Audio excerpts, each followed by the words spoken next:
Hello, welcome to section 6. The title of this section is Order Service Setup. In this section, we will integrate the order service with the order component. We will display the selected products from the order forms in the web page, and we will also save the selected order items in the database. The title of this video is Integrating Order Service. In this video, we will integrate the order service with the order component. And we will also use the product service to load the products in the order page. Now let's jump into Visual Studio Code and start coding. So first here what we will do is we will inject the product service and order service in this order component class. So let's do that, and so private product service, and this will be a type of product service. So we have this auto import plugin which will auto import the product service in this component class. Now let's add the private order service, and type is order service.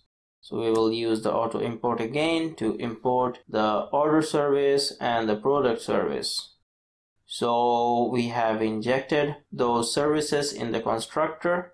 Now we will use the ngOnInit method to populate the product and the orders. And to do that, we will use this first, the product service, and get the products, and then we will subscribe to it. And let's give a variable named P, which will hold the products, and then let's assign a variable named products, and let's populate the result in it.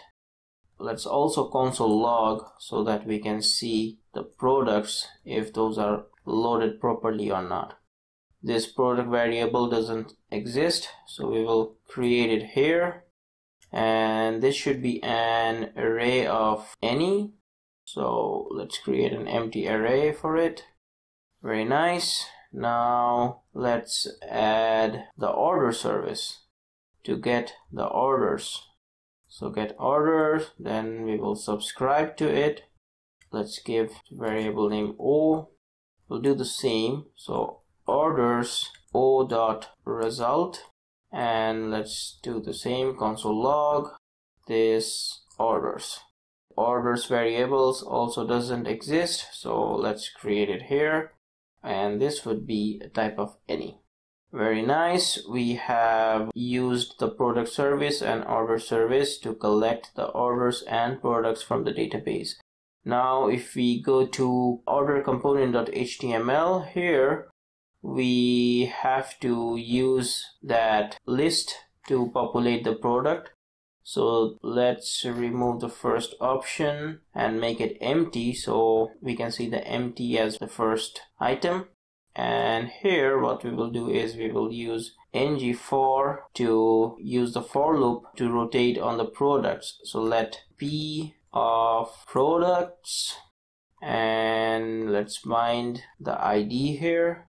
So p dot product id, and here the name. So p dot name. Okay, looks pretty good. Now let's go to localhost 5000/order and see if the items loaded successfully or not. Let's click F12 to see our console, and we can see an array of products were loaded in the console and an array of orders. So very nice. Now let's see if the dropdown has been loaded with products or not. Yes, we can see all the products here. So very nice.